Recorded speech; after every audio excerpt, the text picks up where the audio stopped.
manager at the software company Cin7. I'd just like to welcome everybody here this morning. When we began planning for this event, we didn't have any idea if people would be interested or not. We just began sending out random invitations, and then someone told us it was Fashion Week, and we thought, oh my goodness, nobody will turn up. Everyone will be busy in Fashion Week, so we really appreciate you getting out of bed early for our breakfast. If I could just point out the toilets through here, and there's 2 exits that are required for health and safety. Cin7, I just tell you, we're going to talk about Amazon this morning, and the implications it might have for our businesses, and just have a general discussion around this. We've got a guest speaker, so I won't take up too much time in this introduction, but just to give some context, I'd just like to say a few things about the company I work for, Cin7. We began as a software company. Danny Ng, our founder and chief software architect. Danny Ng began building high-end databases, and we morphed into a SaaS company, software as a service, about 4 years ago, when Danny built an integration between Xero, the SaaS software, accounting software, and Cin7. In those 4 years, things have changed hugely, and our very first customers were from the fashion and apparel industry, and still today the biggest category of customers that we have is from the fashion industry. And so we thought it was appropriate that we would try and invite this morning people from that industry to this breakfast. We found that fashion had incredibly specific requirements. It was difficult to build software around in terms of when you were selling online, in terms of sizes and styles and colours and things like that. And we had, we worked hard to figure out how to do that. Well, when I say we, Danny did. And there were importers, and there were distributors and wholesalers, and of course retailers, and some people were a mix of all of these things, and they all wanted to track their stock in real time, and they began to be, as time went on, not just sell from their bricks and mortar retail stores, but from the new hosted websites that were coming along, the Shopifys and Magentos. They wanted to connect to 3PL warehouses, to the warehouses that weren't their own, and track their stock in these things. And so we began building integrations and automations into these things, and that's our story. And then where the Amazon bit comes in is that we began selling into the United States and the United Kingdom. People found our software, and these marketplaces, these huge marketplaces were springing up, sort of some of them vertical, some of them regional, many of them turning over more than $1 billion. And of course Amazon is sort of the granddaddy of them all, the biggest of them all. And so we began building integrations into the Amazon marketplace, and this absolutely opened us up in a big way to the American market. There's 4 Amazon platforms, and Danny Ng built integrations into all 4 of those platforms, and it kind of changed our lives at Cin7. He's gone on to build integrations into a number of other marketplaces, maybe 20 or 30 more now, and we're just continuing down that path. And the whole omni-channel thing, that kind of word that came into our lexicon a few years ago, is what Cin7 is all about. We're connecting everything to everything. Now Amazon's on its way down under. They plan to begin trading in Australia, they tell us, by the end of this year. And it's that discussion around that big marketplace that will kind of dominate our discussion this morning. How will this affect our businesses? Is it an opportunity for us, or is it a big threat to us? How should we respond to this? Well, we're very fortunate to have a man here with us this morning, Chris Wilkinson, who's the Managing Director of First Retail Group, a consulting firm that provides practical solutions for the retail industry and the markets in which they operate. Chris is a regular speaker at global conferences, and he's a genuine thinker on global trends and thought leader. Chris, we welcome you this morning. Thank you.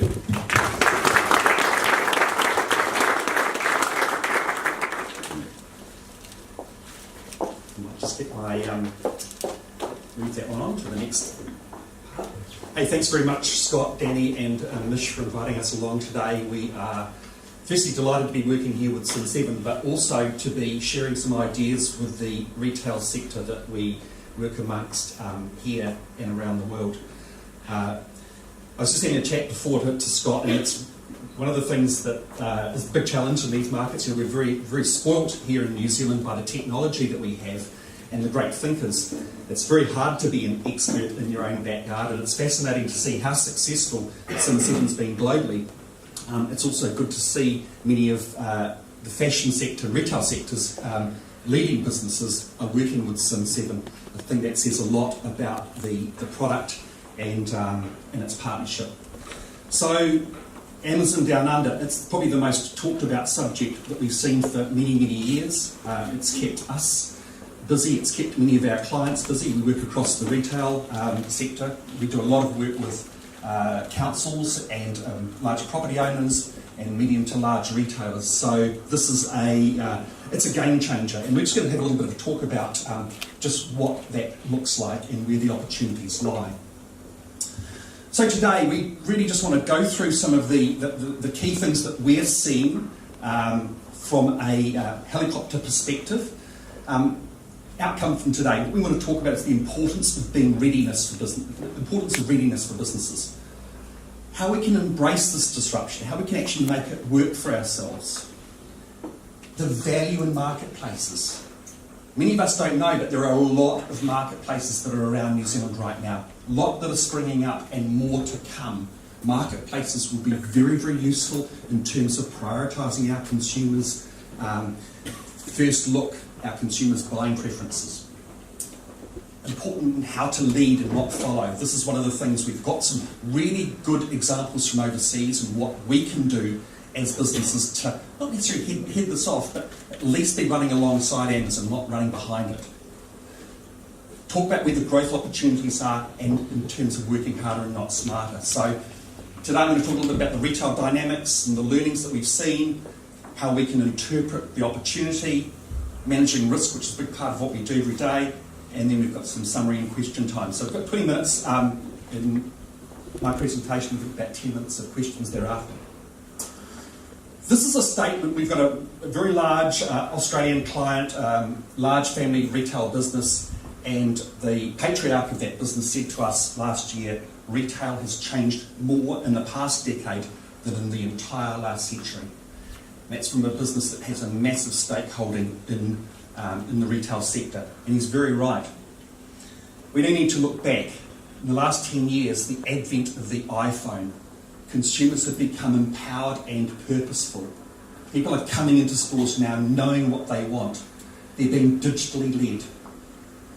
Shoppers are no longer geographically limited. Consumers are buying products like beds and lounge suites online. This is actually, there's no barriers now. Expensive diamond rings. All those things that we thought as retailers 3 or 4 years ago would never happen, are happening, and they're happening at an accelerated rate. The other thing was that the GFC, a few years back, refocused consumers' wants and expectations. There is a need for value. There is a need for considered purchasing. And so we're dealing with quite a different marketplace right now. Okay, we all know that online sales continue to grow in New Zealand. They're still only around about 8 to 9% of our marketplace, but the kicker is just how influential digital is in terms of the bricks and mortar shopping experience. We'll talk about that shortly. But I also want to highlight just how much of our market is escaping New Zealand, right? In terms of our online sales, 59% is domestic, 41% is escaping. That's our sales at spending attrition from New Zealand. It's one of the largest rates of spending attrition in the developed world. So what that means is that our retailers are not necessarily in the consumers, the cross eyes of the consumers in terms of where they're looking. Right? Our overseas retailers are actually getting a jump on us, and this is something that we need to be working on as a country and as sectors. Digital influence is a huge driver in getting people into our stores or onto our websites and actually making those sales happen. Right? So right now we're seeing around 70% of sales are digitally influenced. That means that people have either had an email in the morning, it might be that they've seen something on social media, it might be TripAdvisor that's actually driving their decisions. Digital influence is a huge part of the transactional opportunity and result. So it's something we can't ignore. So very, very vital. It doesn't really matter about the 8 or 9% of transactions that are coming through online. It's actually the 70% of customers that are getting influenced digitally. And a really strong e-commerce offer, a really strong digital visibility is the key part of that. Many of you might have seen the latest some of the category trends that are going on right now in New Zealand. So hardware and those types of things, home improvement is well up. Some of the other sectors are struggling. Retail in general is quite challenging, okay? Retailers need to be working smarter, they need to be hungrier. In terms of our regional performance, some interesting things here too, and again, a lot of it's driven by good house prices, a fairly confident economy. Those things are really, really important for our marketplace because they are driving our wider spending patterns. But we also know that there's more spending going into hospitality. People are eating out more, they're spending more in cafes and restaurants and bars. Retailers need to be working smarter and harder to make sure that we get our unfair share. So in summary, in that respect, we want to talk about online growth is continuing. Retailers must have that strong online visibility in order to be part of the consideration set. If they don't, it's all over. This offshore attrition is going to continue now. It's a real worry.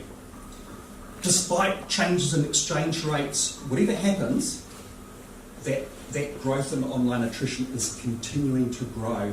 And as people start to buy bigger, more expensive items, that will only grow further. What that means is that we need to be working harder to be part of consumers' consideration set. And it's not necessarily price, and this is what we'll talk about shortly. But the reality is the underlying strength in the retail sector does remain, okay? It's a very good part, good business to be in. We just need to be part of that 20% that are actually making it work. Okay.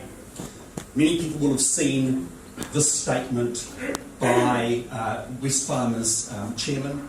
Amazon will eat our breakfasts, lunches and dinners. This is just one statement, but Harvey Norman came out with a very, very similar statement. Okay, and this is showing just how impactful it will be on some of the large retailers that are selling commodity products, undifferentiated products. Okay? So some quick facts about Amazon, and most people will have been brushing up on these, certainly in the retail sector, in terms of understanding what's going to go on.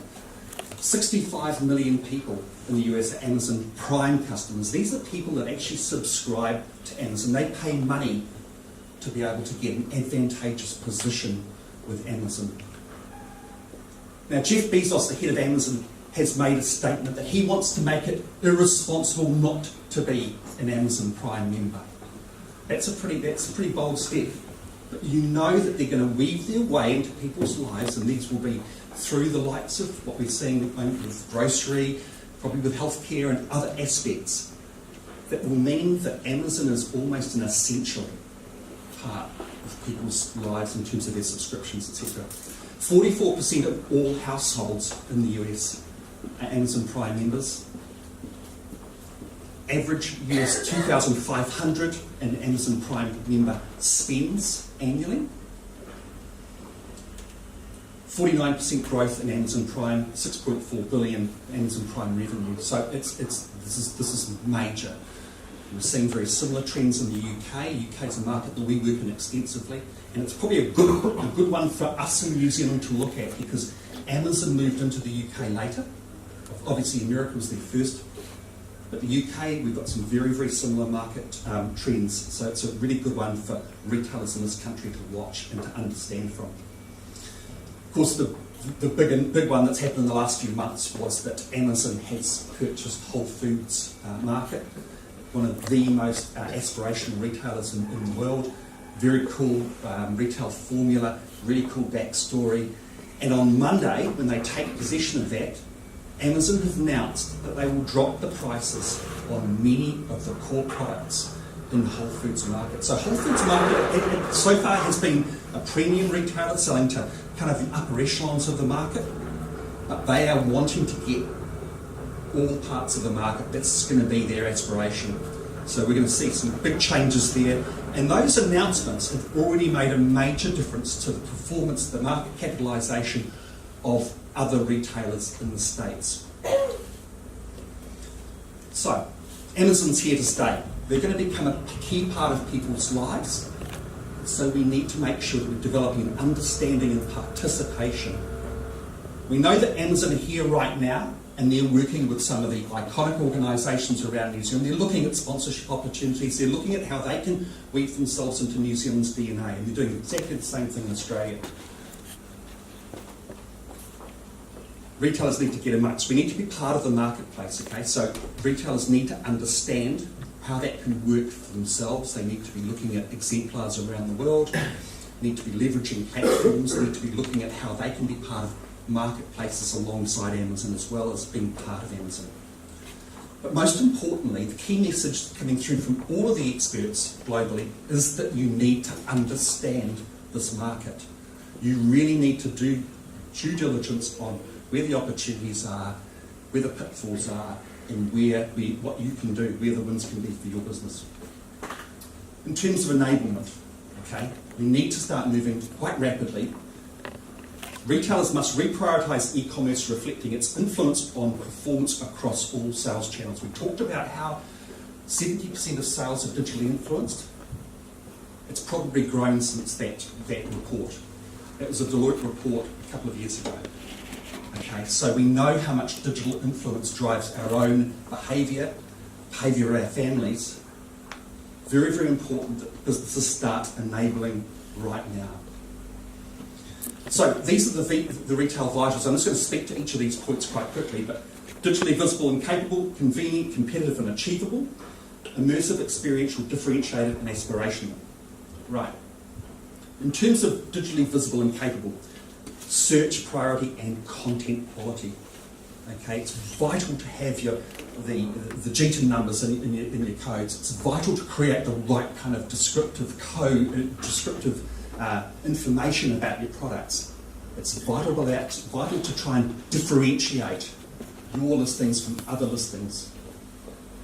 Link-driven traffic driving visitation, so do whatever you can to try and increase the amount of links and the amount of traffic that you've got coming to your site from others. You've got to be aware of the competitors and what they're doing out there. It's really vital that you are on task on this. And stores need to have that full e-commerce functionality, right? It's all about user experience. In terms of immersive and experiential, we've got some great retailers in the audience today that really, really do this well. They've created great retail environments. They've created places that people want to be part of, brands that people want to identify with. Store environments that deliver that escapism, taking it outside of that traditional retail transactional aspect. Activities that go beyond the transaction, whether it's stylists that are coming in, whether it's events for people.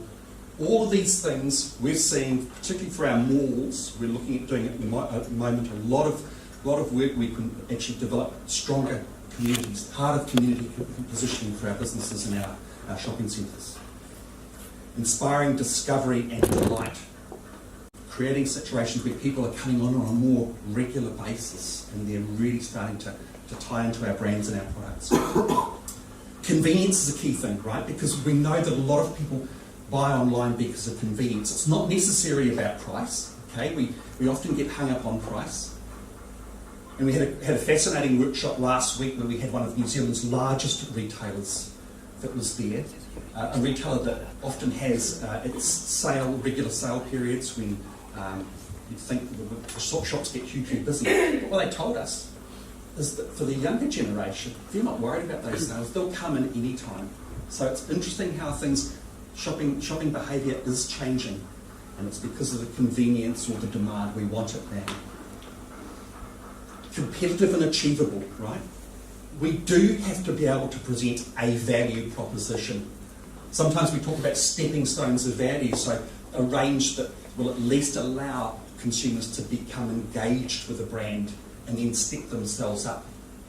Cheaper suits, going to the high-end suits, whatever it's going to be, you need to make sure that your stores have what we call stepping stones of value. Pricing that meets its market. Maybe it's ensemble pricing, maybe you're showing a variety of products. Barkers do that very, very well, where they're bringing together items and packaging them as packages. Customer succession is another key thing we need to be thinking about. Customers do drop off through leaving the country, whatever else. We need to make sure that we're constantly working to bring more customers into our stable.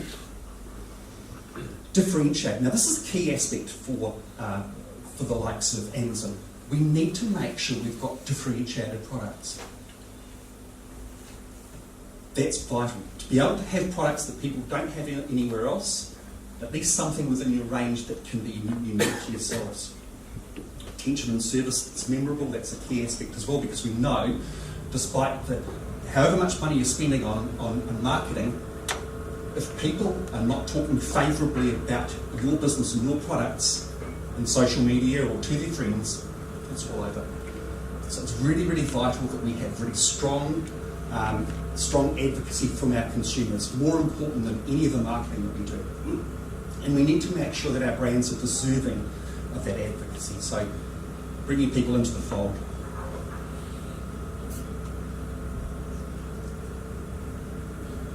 Brand values, this is our thing, aspiration. So the secrets of success, the businesses that we see that are being very successful at the moment are creating strong aspiration.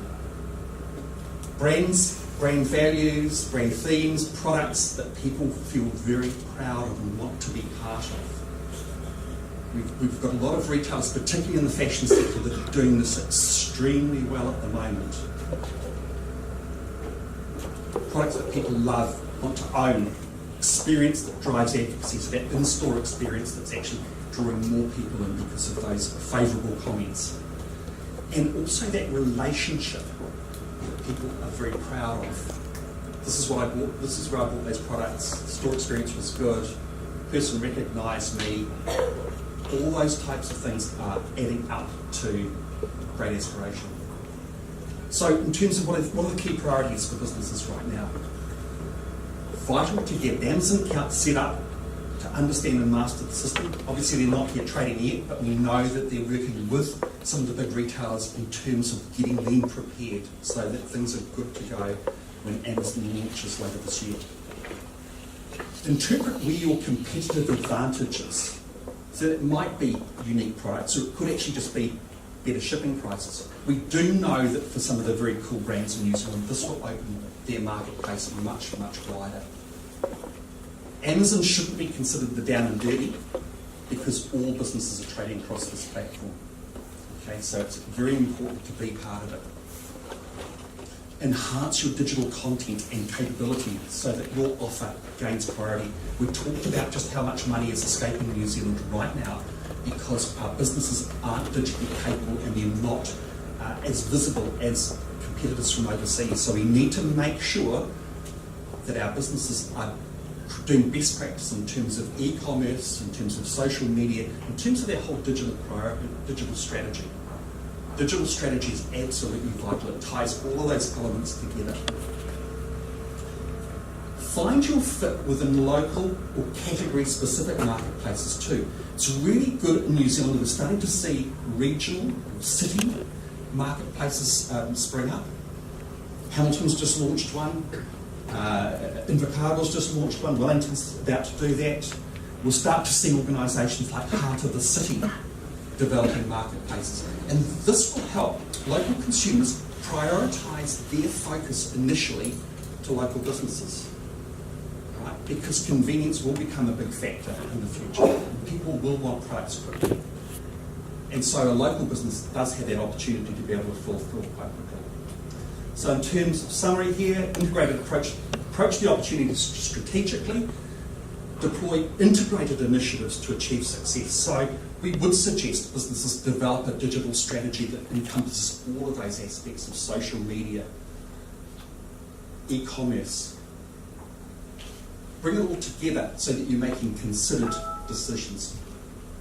Leverage the collective strength. So visibility and reach are vital. It's where our Achilles heel is at the moment, where New Zealand retailers are struggling. Amazon and other marketplaces will help smaller scale retailers achieve this.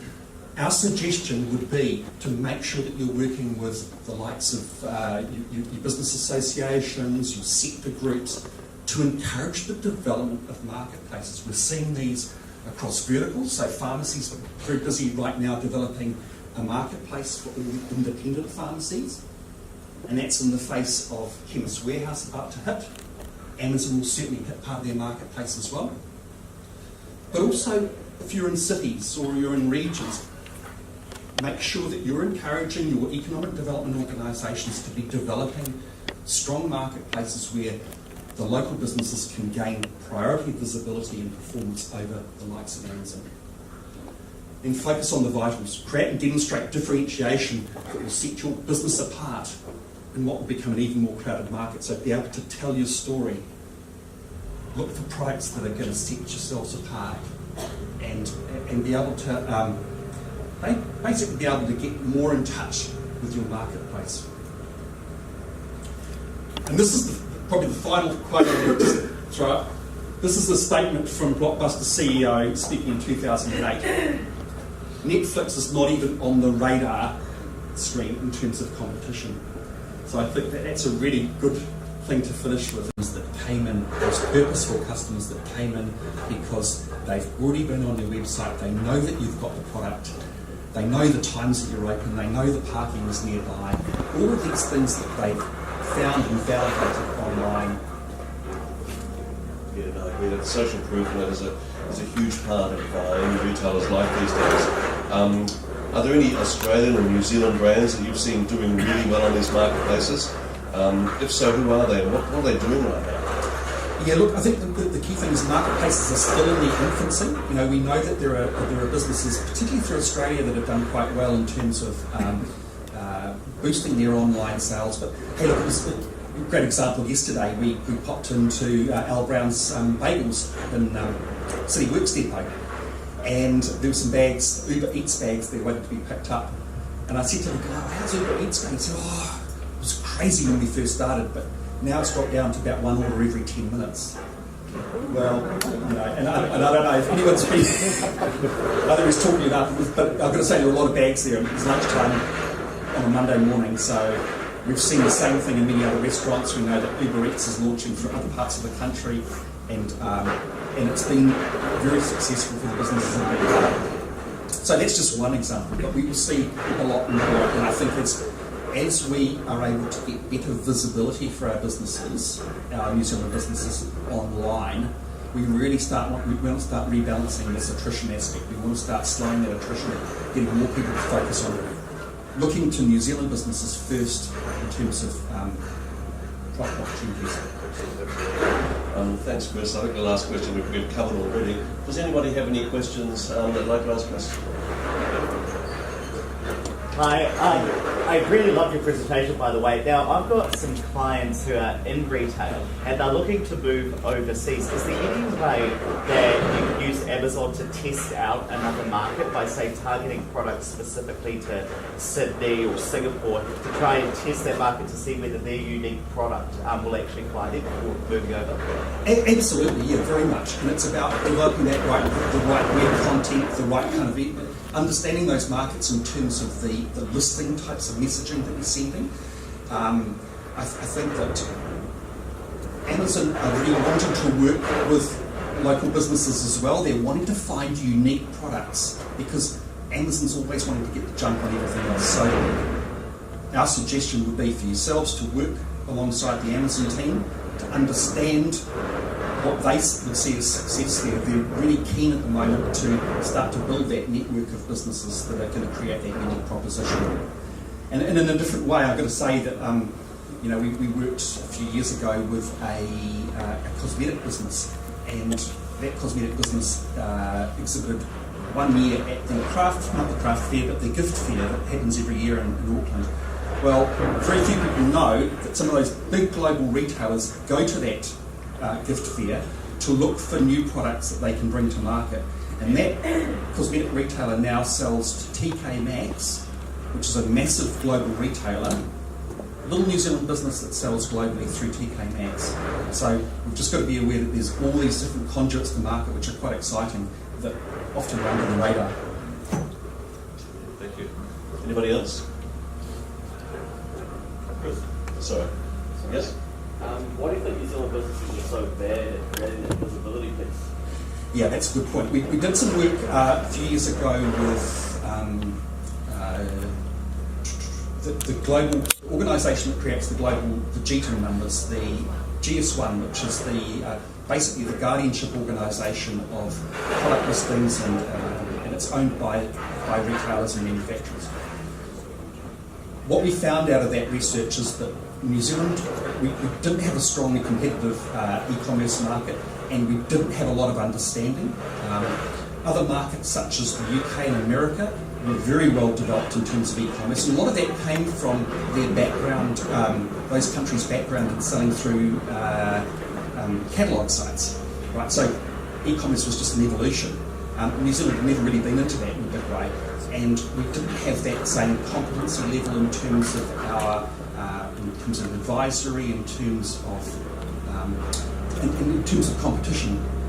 You know, even now we've only just got progressives, food stuff selling online, whereas overseas all of the grocery retailers are selling online. So there's still quite some development going on in New Zealand's e-commerce world. Chris, the whole thing of selling unique New Zealand products globally, if you can sense it. So I've just seen some random stories with it. An idea of how it is now, what you think potential. Yeah, so the question is, in terms of selling unique products online, globally, what is the potential for that? And I mean, we're probably talking the best audience right now because we have predominantly fashion market here. And in terms of the fashion market, we've got some great backstories. You know, products that designers that have developed, messages that kind of that actually go with the product. So you're not actually just buying a product; you're actually buying into a realm essentially. And so we think that there's opportunity around that, particularly in being able to, for businesses to be able to tell their story in a really strong way. If people find the product on Amazon and they go to the website, they can find out all about the history of that product, who's wearing it, the kinds of things. An interesting one, we did some work in the children's wear market many years ago, and it was a business that had developed a unique line of products. And we looked then at Phil and Ted's, the Phil and Ted's buggies. And Phil and Ted's had started off as a quirky kind of company that was called Phil and Ted's Most Magnificent Buggy Company.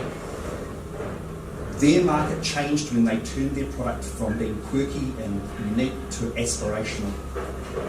When they started featuring some of the cool people that were using their products, it transformed, and it's never looked back since. So it's those types of, if we can get these kinds of stories together with our products, that will be the game changer for New Zealand businesses, I think. And again, we're still kind of in our infancy for businesses selling online into a global market, particularly with fashion, but I think things will accelerate rapidly. I just really appreciate your insights there. Can I just stop it there? We're going to run out of time. We said we're going to finish by 9 o'clock. And introduce Mr. Danny Ing. Where's Danny? Oh, you're right. Thanks, Danny. But there will be time afterwards. There's a number of people will all still be here. You're welcome to ask any further questions of the Cin7 team or Mr. Wilkinson. Thank you.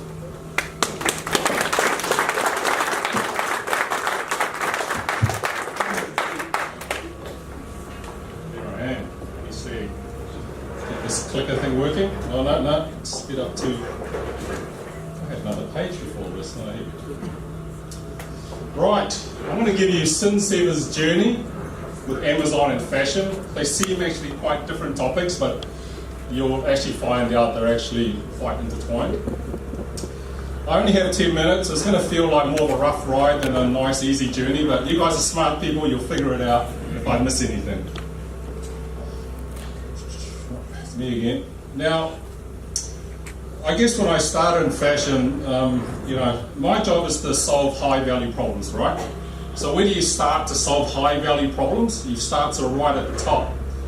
So, being an aspiring entrepreneur, I frequent the rich list about, who's there, and could I be on there sometime? And I ran into this guy, Amancio Ortega, probably 8 years ago, and I go, who is this guy? He's, for those in fashion, you guys already know, obviously he's the owner of Zara, the fourth richest man in the world. I'm thinking, wow, fashion is a very, very mature product. How can a person like that I've never heard of be the fourth richest man in the world?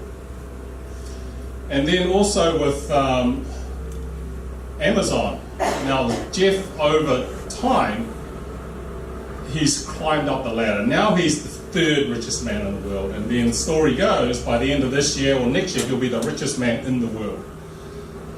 So I guess that way they're somewhat intertwined. You've got marketplaces, and then you've got fashion, and both of them are still in an environment whereby companies like yourself, if you're innovative, can still make a shitload of money. So you're still in the right place. Hang on in there, and hopefully by the end of it, I'll show you how we can help you make a little bit of that, right? So, we talk about marketplaces a lot, and I guess I thought, how do I come across the fashion people so they might get a little bit more than marketplaces? I thought, it's just an online mall. You want to get your products into online malls. And where do people go when they've got nothing to do? They go to the mall. Now, your website is good. It's great. But people rather go to the mall because the mall encompasses what they want as a person. And there's going to be malls for everything. So the sooner you understand, the concept of marketplaces or online malls, I guess you'll understand it's pretty normal, or it will be pretty normal to get your products in there. You got to figure out who else is in the mall and where do I fit within this big mall. Now, I guess the other reason why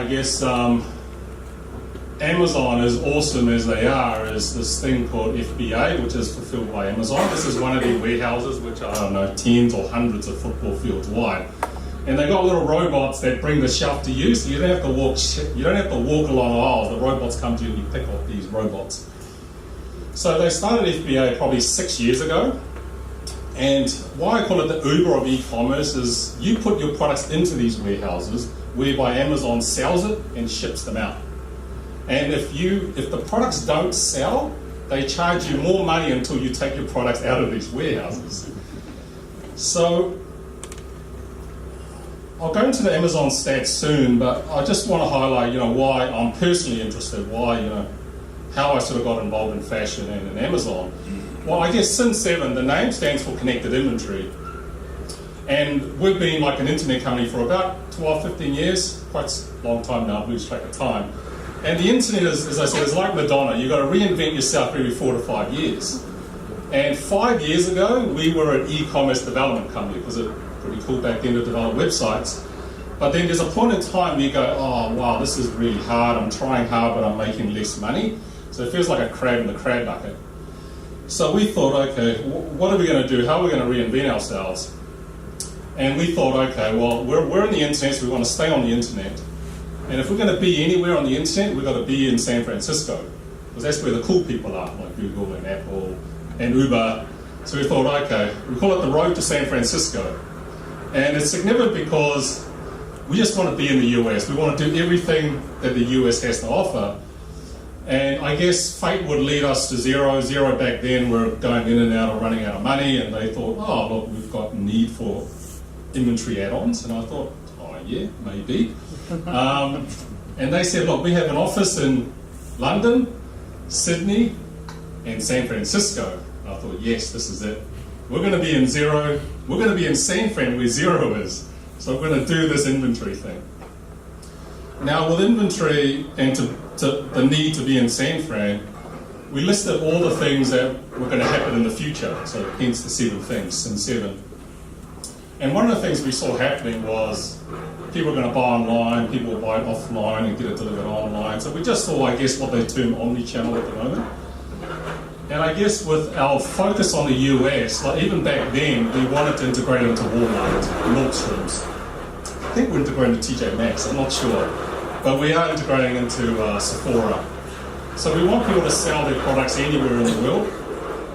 And Amazon is one of those things that we thought, oh yeah, we'll integrate Amazon, why not? They're American. And then it's probably not until, I don't know, probably a year and a half ago, me and Mark were in Las Vegas at a conference. And we met one of the Amazon people, one of the managers there, and then we got invited to Seattle to check out Amazon head office. To give you a scale, I mean, they're so big, they're pretty much level 2 city blocks. One city block to put 3 big towers, and another city block to put 3 domes where they're going to house Amazon plants. And it'd be really cool because they can. So because they're so big, they can afford to level 2 city blocks.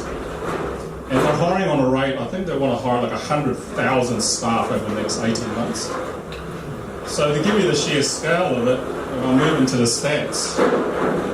And I didn't believe it when I first heard it. I thought, no, you're lying, this can't be true. But 42% of every dollar in e-commerce goes for Amazon. Right, so that's a lot. That's 42% of all of US e-commerce going for Amazon. So that's pretty big. 5 million sellers, 95% use Amazon FBA. And Amazon to hire, I already said that. Now, where does it intersect apparel? So this year or next year, Amazon is going to overtake Macy's as the largest seller of apparel online. You know, Amazon is not just a place where you buy books anymore. They sell everything, and they're going to be the largest retailer of everything. So for me, I've always been committed to ending up in San Fran, which we did end up going and find out San Fran's not that cool, so we went to Seattle instead. Fashion, I've always made sure Cin7 can handle fashion, because fashion people are progressive, they are cool. And 8 years ago, I decided I'm going to figure out fashion. This is before Cin7. I'm going to figure this fashion thing out, because I was sitting at home watching Fashion Week, probably 8 years of this Fashion Week's going on, as you guys know. I was watching a new snippet. They always have a 5-minute snippet on Untitled Fashion Week every time Fashion Week comes in, and I'm sitting there going, this is silly. This fashion thing is stupid. Then you catch yourself saying something that goes, oh, okay, it is stupid, but I'm going to figure it out like I do. So I'm a bit techie. And I Googled around and I figured out that if you want to figure out fashion, you've got to go to New York Fashion Week. So I said, yeah, I'm going to go to New York Fashion Week. So for a colleague of a colleague, I meet this person, and then over a few meetings, I go, look, Amanda, you need a website and I need to go to New York Fashion Week. So we did end up going, and I did end up figuring out fashion. I don't have much time, so I won't bore you with the details of what I figured out and when I figured it out. But that's, I guess, from us. We're committed to be making sure we bring all the best of US technology here, so you guys can grow to where you guys want to grow. And also, we're very, I guess, focused on the fashion market. About 25% of our customers are fashion. So let me plow through in terms of some of the practicalities of what we can do. So what's the secret, or the obvious, is automating the supply chain. Obviously, Amancio and Jeff didn't make their money by understanding products. They understand the supply chain. They don't try and predict the market, they adapt to the market. That's where the money is. So let's look at our journey. Our journey, unfortunately, is a painful one because we had to go through it. The first bit is we had to understand the core product. How does fashion work? Colour, sizes, SKUs, changes every season. Sometimes you've got fast fashion, so it changes 4 times a year. Then we want to integrate into everything, you know, the Nordstroms, the Walmarts, the Amazons, warehouses. So we've done that. The next phase that we're in is probably the very exciting phase, and I'm sort of quite excited about, because this is what we wanted to achieve, is we want to simplify and automate everything. And I guess the last bit of the journey is what we call intelligence. How does Cin7 become intelligent? So thanks for you. So let's focus on the integration. So those that are our customers, we've got an app store. We've integrated Amazon, eBay, Etsy. Those that are in fashion probably seen Joy and New Order. That's like a wholesale marketplace for fashion. The Iconic, a lot of our Australian customers sell on the Iconic. Obviously for the US and Australia, you know, David Jones, Blue Store, Myer, Rebel, and then the US, we've got Nordstrom's, Macy's, Costco, so we've got a lot of connections. So our goal is wherever you wanted to sell, we would make it available. And also we're integrated into about 100 third-party logistics warehouses, so we can put your inventory anywhere in the world. And I'll give you an example of that very soon. So what does the Cin7 sort of supply chain automation look like? And I'm going to give you some examples. They're not everything. There's a lot of workflows out there. So this is an example of something we've fully automated recently. So I visited a customer last week. You check out their warehouses, and you know, they do about 50 orders a day. And me and David Choi and Leon went, and then we asked him, how do you pick it? And he goes, I got a trolley. And this trolley was actually a supermarket trolley. I thought, okay, it's a real trolley. So we're just looking at the warehouse, see if we can automate it. And then towards the end of the discussion, he says he sells a third of his business to the US. And I thought, oh, okay, ships it all the way from New Zealand. I guess David goes, have you considered 3PLs? 3PLs is third-party logistics warehouses, i.e. you put your product into another person's warehouse. It's big. He says, yeah, it makes sense. You make it in China, ship it all the way to New Zealand, only to ship it all the way to the US. So this is an example of not that customer, but this is another customer of ours. So obviously they have a Shopify website because it's easy and good. We download the order and we actually route the order depending on where the customer is. So if in the US, we'll route it to NRI, which is a Canadian-based warehouse. And if they're in Australia or New Zealand, we route to the Crossstocks, which is a Melbourne-based warehouse. These warehouses update Cin7 when they get delivered, and then we update Shopify with it's been delivered. And then towards the end of the season, you know, some of these warehouses are going to have stock and some of the other warehouses won't. We'll route it to the warehouse that has the inventory. So this is one of the things that, yeah, we're fully automated, which is pretty cool. So let's look at an Amazon example. Amazon, those that are not used to it took me about a solid year to understand it. So if you don't get it within this presentation, it's okay. It's very hard. Amazon are too busy making money, so they won't help you, but we might help you a little bit. Right, Cin7. The first thing you need to do is you've got to send an inbound shipment. You've got to tell Amazon, I want to send you some products. Amazon will send back an inbound shipment plan. What it means is, all right, we want you want 1,000 products, we want to send you 300 products to this warehouse, 300 products to that warehouse, and the math is right, 600 to another warehouse. They got warehouses throughout the US. They're going to tell you where to put your product so they can best fill it. We create those plans and then we send it to FBA saying, oh look, we're going to send you these. Their warehouses will receive it and their warehouses will tell you how much they actually receive. So if you say you've seen 100, their warehouses say that they received 99, then it's got to take that one in the guts, unfortunately. So you don't want to debate with Amazon that, look, I sent you 100, but you said you only sent 99. So we have a process we can adjust it out. It went missing. What happens is FBA is very close to Amazon Marketplace. We'll update the marketplace straight away. Customer will place an order on the marketplace. It will send to FBA to fulfill straight away. So wherever that customer is in the US, they'll send it to the appropriate warehouse. And then all we do is we download the order to reduce the stock so you get an accurate understanding of your stock position in FBA and for accounting purposes. So it's a good system. It's designed to turn up volume.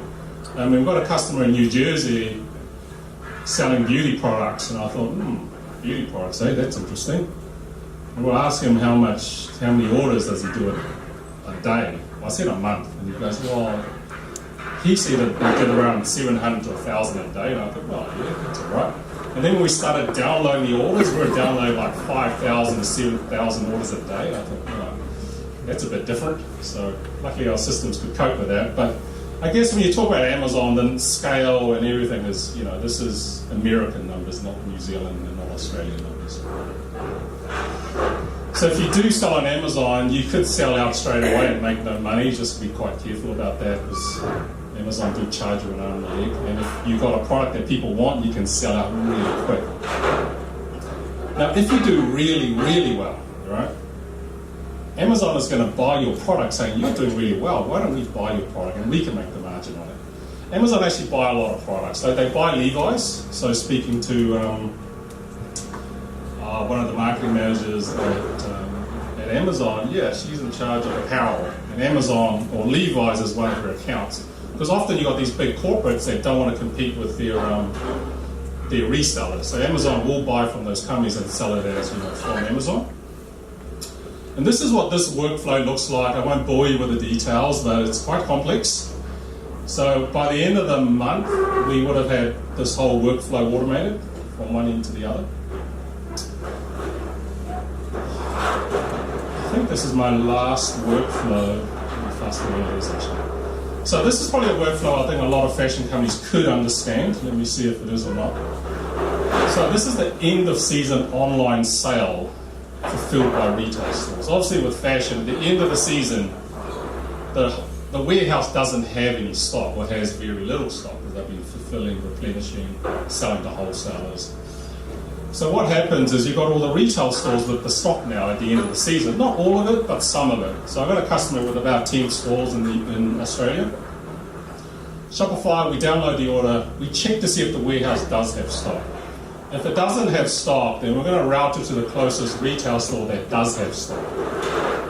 We notify the shop assistant. So this is the trickier bit as well. You've got all these shop assistants, they're never used to shipping. They're used to just taking orders and packing shelves. So what they need to do, as soon as they get notified, they're going to pick the order straight away because you don't want people to buy it, whilst people are roaming around the retail store. So they get notified. We have a pick and pack system that people use in the warehouses, but they can use it as well to pick it. We integrate it with Ship It. Ship It is a shipment sort of aggregator that prints out shipping labels and gets the courier man to come over. And then once they print out the shipping labels, I guess they ship it, and then we update Shopify with it's been shipped. So it's quite, I guess it's very common. What's complicated? What stops people from doing it? I mean, the first thing is the ability to route the orders to stores, understand the geolocation of the customer and split orders. And the other one is obviously just having the ability or methodology whereby the retail system can pick it up and pick the orders and ship it efficiently. So, 2 more slides left. Cin7 supply chain automation goals. So I guess with Cin7, I thought the third phase was going to be just as hard as the other 2 phases of business logic and integration. Luckily it wasn't. It was pretty quick actually, the automation phase. So by the end of the year, I think we will have automated 50% of the workflows by the end of 2017. So all the stuff they used to click, click, click, we should be able to chop that by half. And by the end of 2018, I think we would have automated 70 to 95% of the workflows that we have. And when we say workflows, we've got, 50 to 100 of them to automate. They're all intertwined, so there's not all separate workflows. So, I mean, for Cin7, I think what I want people to understand is that we're on the journey to help our customers, maximize their supply chain and bring them into this new era, which I thought, how can I describe it? So everybody's probably heard of the driverless car. So we're like the driverless supply chain, really. So I think it's happening quicker than you probably think. It was probably 2 years ago when they talked about it, or 2 or 3 years ago when they talked about a driverless car. There's no way, that's not going to happen. And then it's happening, and it's going to happen. And then I guess supply chain is the same. I think the automation, the logic, the intelligence is coming quite quick. And we all know everything that happens in day-to-day business is quite routine. So there's some of the stuff we can't automate because it requires you guys to figure it out, like designing the product, figuring what the market will or won't like. But we can pretty much automate the rest. So the rich list, well, unfortunately I can't promise Cin7 will get you on the rich list, although it's a goal of ours. If you're on the rich list, let me know, I can charge you more money. But what we can do actually, I mean, we're here to help you unlock the value of an automated global supply chain. And it's, yet again, it feels like you're all the way in New Zealand, but it's possible right now to be a global business operating out of New Zealand. And I give you, it's not a New Zealand example, unfortunately, but I have a lot of customers I find out in Byron Bay. So Byron Bay is about an hour and a half from Gold Coast. It's a bit of a hippie town actually, so when I went there with Margo, I thought, oh, this is a bit of a hippie town. Bunch of, hippie people smoking weed and playing surfing, I think. But just so happens we had 4 customers there that invited us, come to Byron Bay, and I thought, here we go, they're going to ask, they're going to have a list of things they want from me.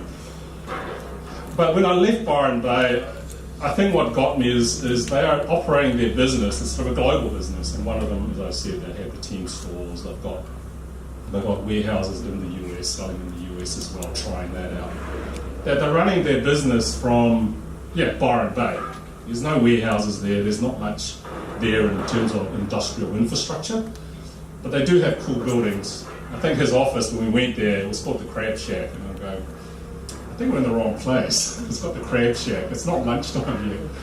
So, they're in pretty cool places, they're in the Crab Shack, which happens to be their office. And so you can live the lifestyle you want, still got to work bloody hard unfortunately, but you can do it anywhere in the world, whether it be Byron Bay or fucking, trying to find New Zealand equivalents.